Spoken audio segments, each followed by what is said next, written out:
Good afternoon, everyone. Welcome to another episode of Spilling Tea, this time coming to you from the 2025 snowpocalypse.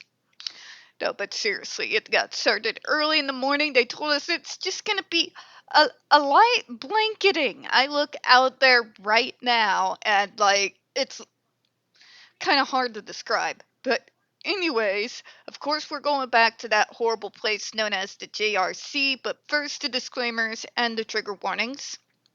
If you're unfamiliar with the Stop the Shocks campaign or the campaign against the troubled teen industry, pertinent links are going to be right there in the description box. We have Autistic Hoya's massive archive on the subject where we get the bulk of material in regards to the JRC4 on this channel. We have the article written by Neuroclastic, the small non-for-profit started by Autistics for Autistics, where they interviewed over 800 ABA professionals in regards to Judge Rotenberg Educational Center's so-called behavior modification program.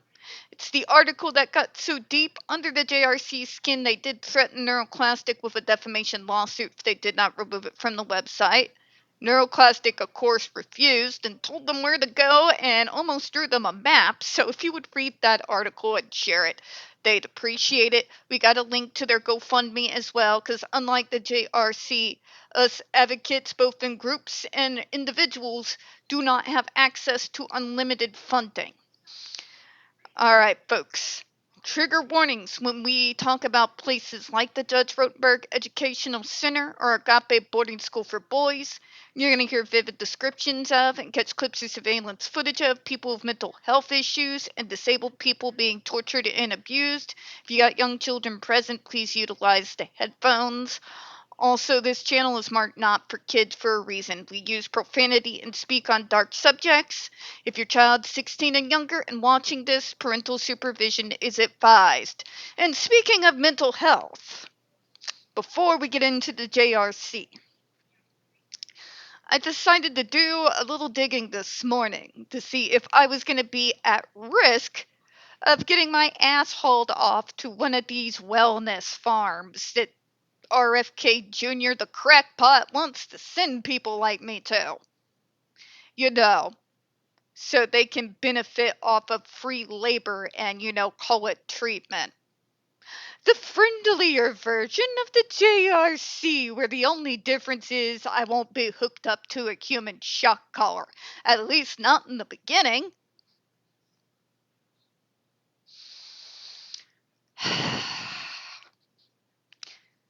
Most Republicans always kind of have this kind of weird romanticized view about 1950s America. We now have an entire administration that is trying to force all of us back into it, whether we like it or not, while ignoring multiple decades of progress in technology and as a society. Okay? But I'm paranoid and a nihilist, so I decided to go ahead and look up my little pink miracle pill known as Paxil. As you guys know, that was the medicine I was put on where my anxiety became so overwhelming and overpowering that it was beginning to utterly paralyze me. Well, that medication is one of the medications that RFK Jr. is looking at as somebody that is obviously addicted and needs to be shipped off to a wellness farm for free labor.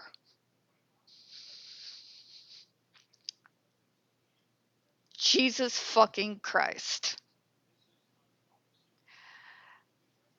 I can never win, can I? See, I didn't always have those overwhelming issues, but it is common when autistics get to this age where the anxiety begins to get a little bit worse, especially when you pair that along with my mental health issues such as PTSD and extreme anxiety disorder. They're like, but if we could just get you off the drugs and fresh exercise in the fresh air, Sorry, I'm gonna go on a brief rant. Motherfucker, I get up at stupid o'clock in the morning. I work out CrossFit style. 5 hours a goddamn day without missing a single day. Every day. Every day. Me choosing to go on Paxil was an act of absolute desperation. I literally tried everything else, legal that is, before getting on that medication. Ashwagandha, kava, St. John's wort, lavender, L-citrine, multi-B complexes. If it's in an extract form, or if it is in a tincture, or if it's in a capsule, I've probably fucking tried it. Okay? Trust me. None of any of it. The exercises, the tinctures, the herbal remedies. None of them stopped the overwhelming, overpowering control that the anxiety with what I was overpowered by. Okay?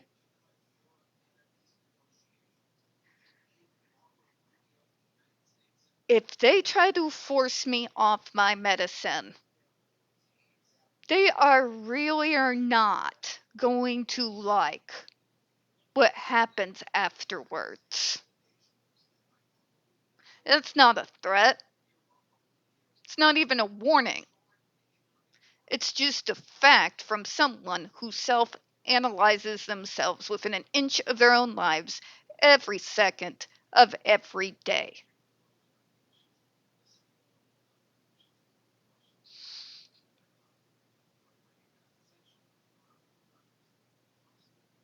The inmates really have taken over the asylum. The question is, are we just going to roll over and passively accept it or not?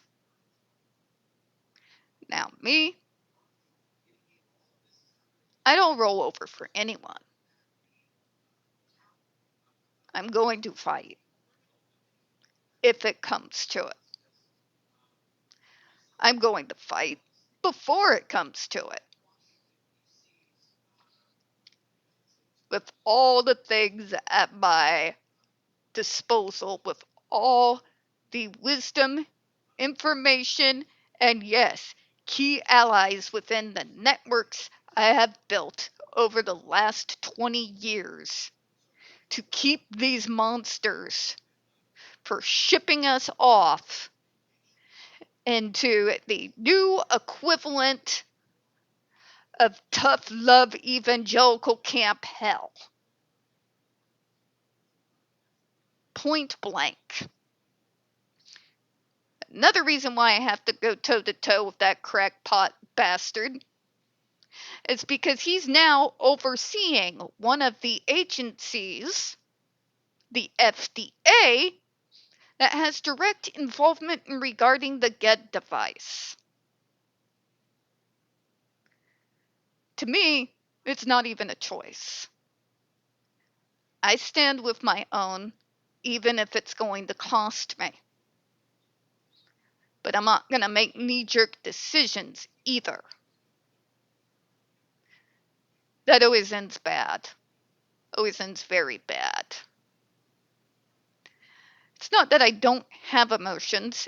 It's when I do have them, it's best to have a full-bodied kickboxing bag for me to beat the hell out of until I run out of energy and logical thinking takes back control over my brain.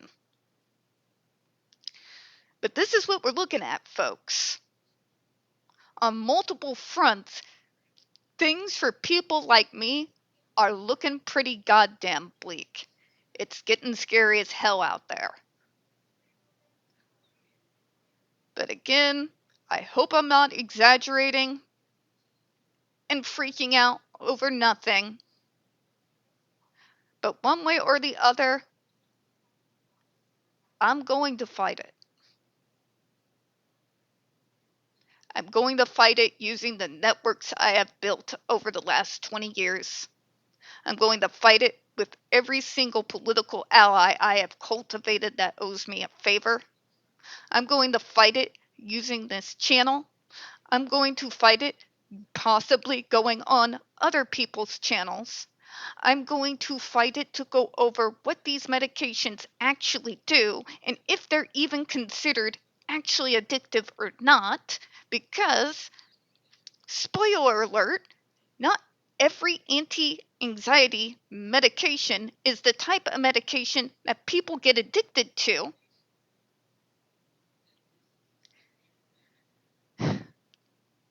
Yeah, I'm going to fight it. All of us are going to fight it.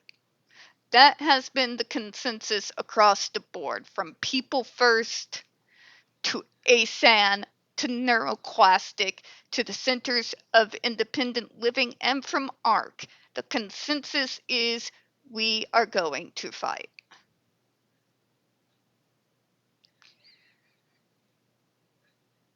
This is one of the greatest threats the good majority of us have actually faced in multiple decades.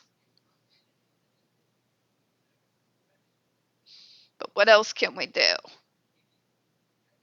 All right, getting out of that nihilist mindset over in regards to things that haven't even taken place yet.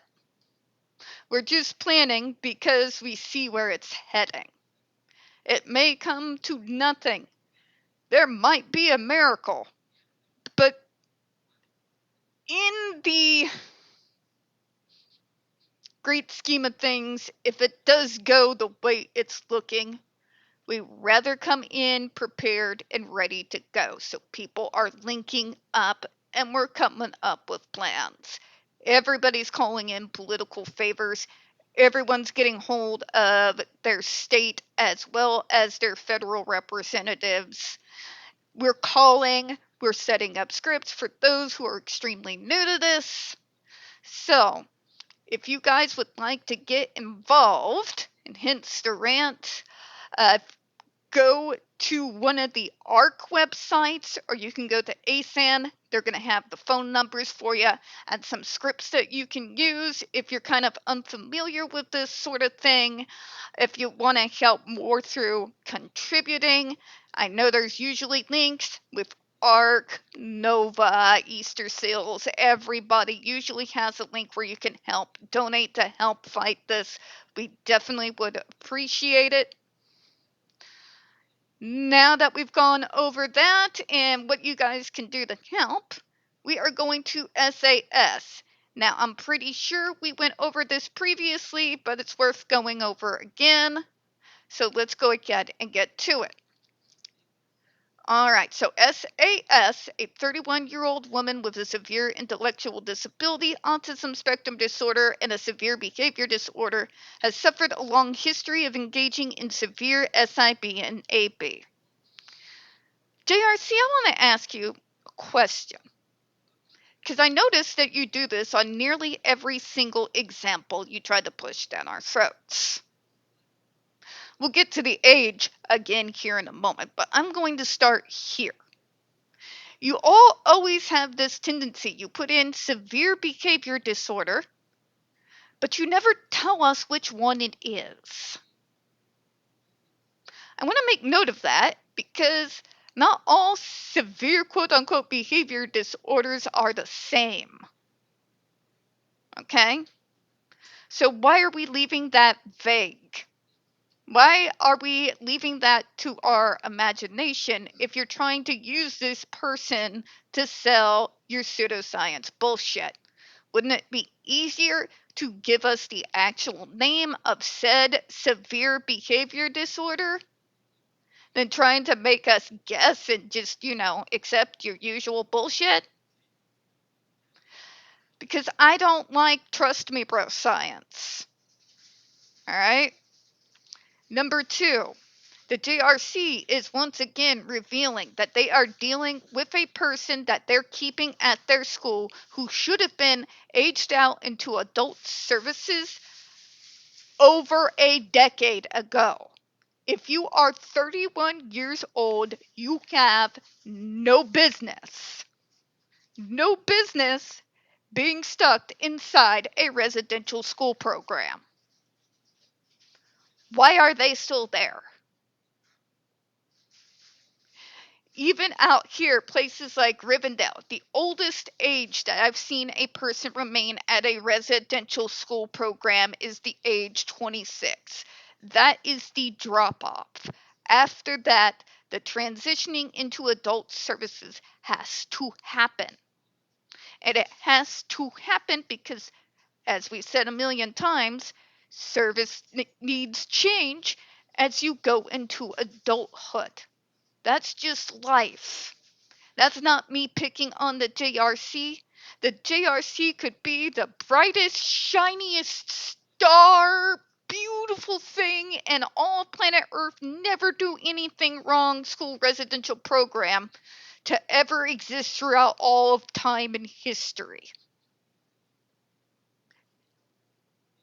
You still don't need someone who's 31 years old to still be in a residential school program. It should be K to high school. Your whole thing is to try to get us to act more neurotypical. So why are we insisting here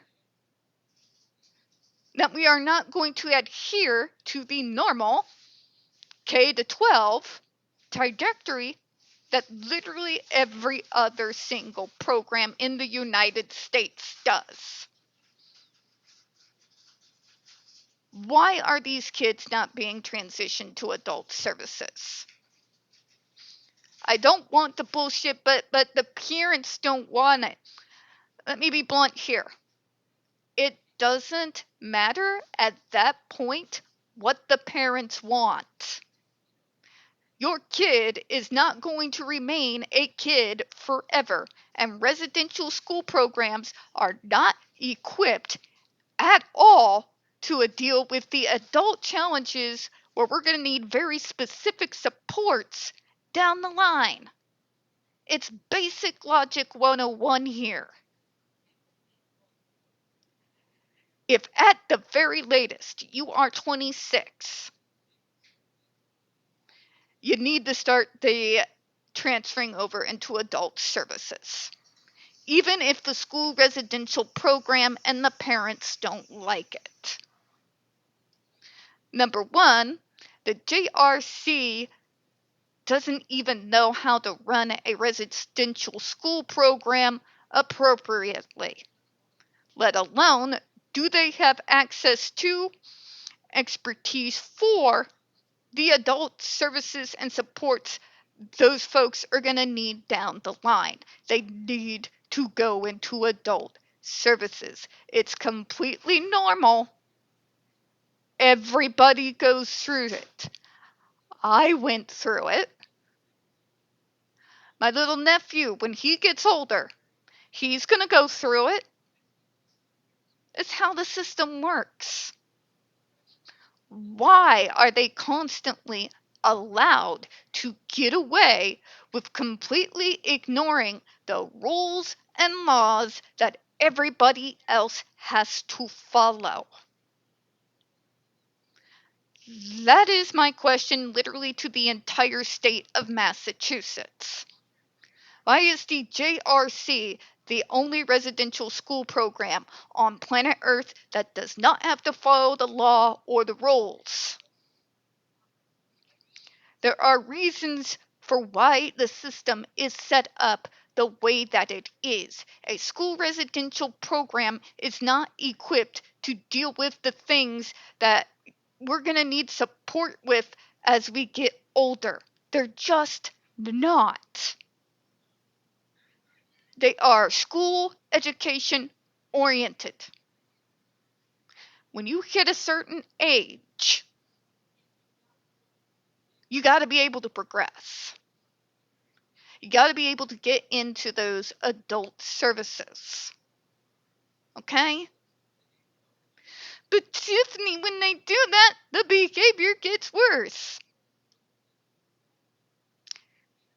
How many times do I have to explain to people how trauma can affect a person, neurodivergent or neurotypical, and due to that psychological impact, you may see said person act out.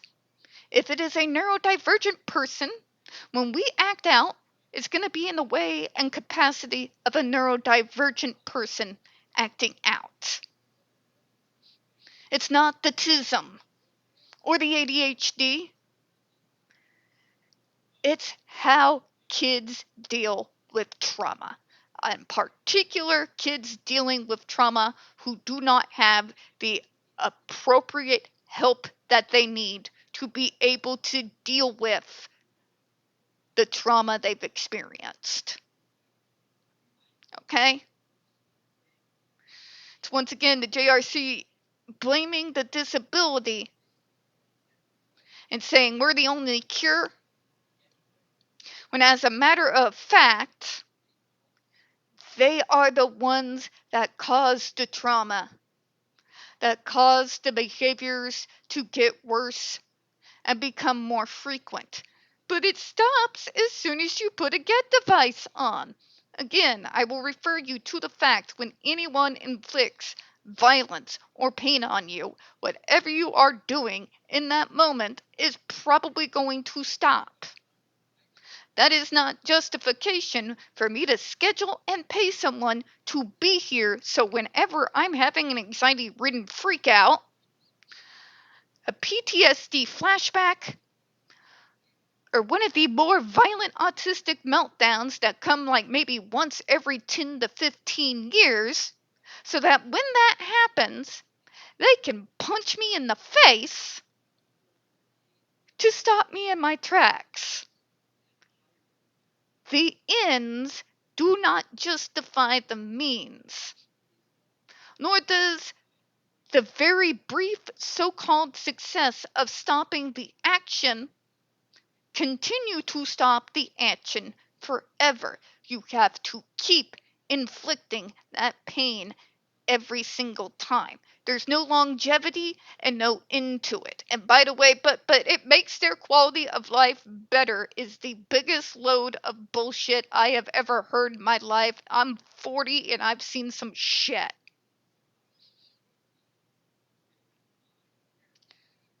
Because honestly, folks, you tell me. You tell me. Tell me. Would you consider it a better quality of life if you had to mask and pretend to be someone else every second of every day? And if you were not convincing enough in that mask due to exhaustion, anxiety, desperation, fear, anger, it's just not that perfect enough. And so they inflict the pain on you until rinse, repeat, rinse, repeat, rinse, repeat. Is that really quality of life? Or is it you're buying the lie because it suits you? You know, eventually the mask's going to drop and then you're going to punish us then. But you know, since the mask dropped and the behavior came back because it was never dealt with properly in the first place, that means you can convince their parents to keep your kid there another goddamn year and make another $265,000 off of them for that school year. I know how the game is played. It's an evil, barbaric game. It does not provide quality of life. buys a pretty little lie. The kind of lie people like us paint to at least try to limit the amount of emotional and physical damage that our abusers inflict on us. And the parents buy it for two reasons. If they keep believing the fantasy, they don't have to deal with the fact that they signed their kid up for years of torture and horrific abuse. Number one. Number two, because now they don't have to deal with the child, even if they notice something is off, they're not going to even mention it because they don't want that kid coming back full time. Now, that doesn't sound pretty. Are you saying their parents don't care? You want me to be honest, or do you want me to give you a pretty lie wrapped up in a pink bow? There are parents that will genuinely try to convince themselves, due to the horror of what they really know deep down is going on, because their fragile psyche cannot take the truth of what their actions have caused. There are the other parents who are some of the most self-entitled, narcissistic pieces of human garbage that this world has ever produced. They reproduced so that their child could be an accessory fashion item to go around with them. And when they come out and they're neurodivergent and not a designer child, they want to pay somebody else to take care of it for them so that they can, pat themselves on the back and let somebody else deal with it. I've dealt with both kinds. One kind I can gently lead to reality. Sometimes even help them to find the therapist they're going to need to be able to deal with that situation while also helping them get their kids out of these abusive types of places. The other kind are a little bit more prevalent. And then there's a small amount of people. These people are the scariest of them all. They're what I like to call the true believers. RFK Jr., for example, is what I would call a true believer. What that means is they already have themselves so thoroughly wrapped up in and convinced of their own bullshit that you could literally give them all the evidence in the world. Like, gather it up in a bag and, shake it out and let it cover the table and the floor. And try to get them to look at it. You know what they do? Well, obviously, corrupt pharma. Corrupt pharma is the one that gathered this evidence, so you can't trust it. Oh, well, where did you get this from? Was it from so-and-so? She works for this pharmacy down the street, and they get their money from dot, dot, dot, dot. No amount of cold, hard evidence, ER documents, photographs, or receipts are ever going to convince them otherwise. And those people are the most dangerous of all. Okay? You ever watch documentaries on cults? Yeah. Yeah.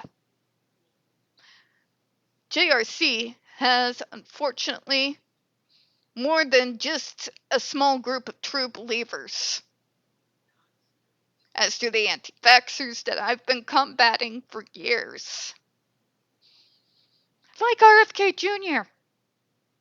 If you would have told me back in 2009, when I first started arguing against his and Andrew Wakefield's insane stupidity that fucker was going to be put head of HHS. I probably would have asked you what crack you were smoking or if you had a hit of acid. Not kidding. Not kidding. This is the world we live in. But yeah, true believer or not, I kind of went off into left field here, but let me put it this way. If the person is 31 years old, they do not belong in a residential school program. They are way past the age where the education portion of their lives needed to end, and they needed to go into proper adult services with individuals who specialize in adult services. Speaking of adult services, that doesn't mean removing all the things that help with the behavioral issues. How would I know that? Because again, I've been through it.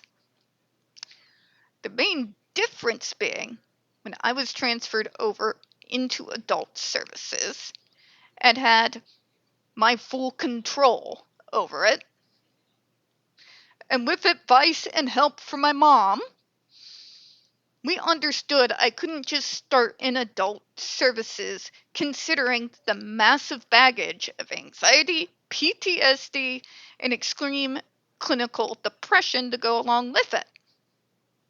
So, as part of building my adult services circle of support, we made sure that we were able to find trauma-informed psychologists and psychiatrists that were also familiar with autistic folk like myself and brought them in. That's what I'm talking about. That literally specialize in that.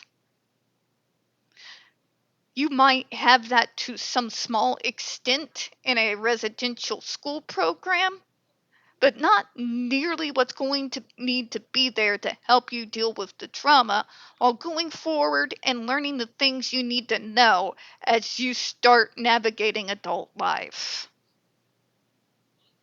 If you're 31 years old, you do not belong in a residential school program. Point blank, period. Even in the best of situations, they still don't have what you're going to need as you age in order to best support you.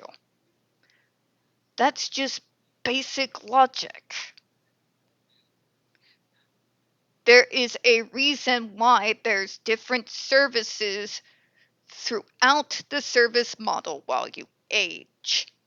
From when you're a child, to when you're a teenager, to when you get an adult, to middle age, which is where I'm in those services community based right now. And one day when I'm elderly, I will be transitioning into those type of services. Okay? And again, I'm going to bring it up because JRC, if you are going to keep pulling these stories to try to sell us your Kool-Aid, the very least that you can do is instead of just saying severe behavior disorder and moving on, if you want to actually look like you are really trying to be transparent, what is this severe behavior disorder that you are referencing when you're talking about SAS? And if you do not want to do so and try to quote HIPAA and everything, you're already flirting with the HIPAA line. You have already named all the other disabilities that you're playing fast and loose with. When you just give this vague severe behavior disorder, instead of giving me the name of said severe behavior disorder, I'm sorry, but that is extremely suspect And it makes me want to know, what is it exactly that you are trying to hide? Or are we creating such a vague terminology that whatever behaviors you deem are severe, that it can mean whatever the hell you say it means? Right? Just saying. All right, of course, we're going to be digging into more of this paragraph later.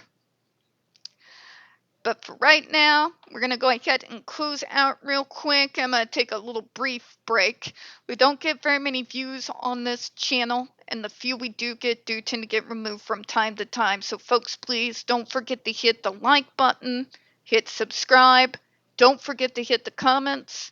I do appreciate your time this afternoon. And as always, folks, we here at Spilling Tea hope you have a good one. I'll see you all here in a few minutes. Bye-bye, everyone.